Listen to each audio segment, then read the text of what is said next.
Hello everyone and welcome back to our new video.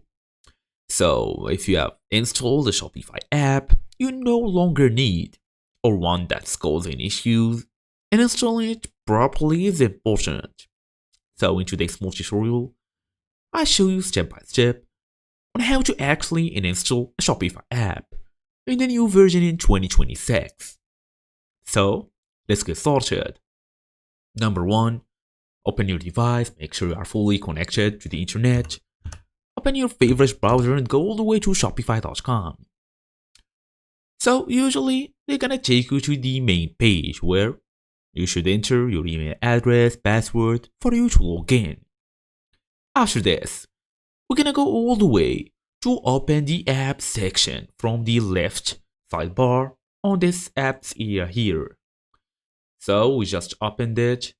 As you see here, there is all recommended apps and says channel settings. We can go ahead and give it a quick look.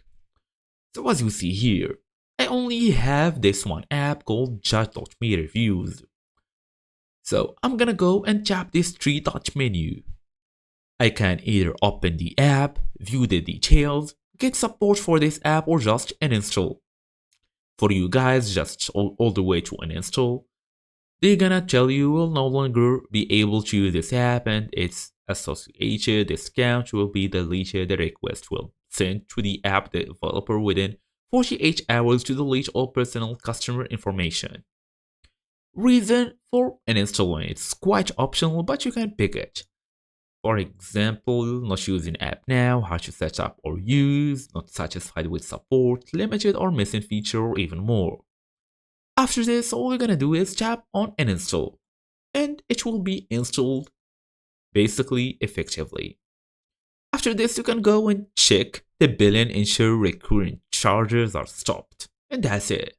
Thank you all for watching, and I will see you in the next video.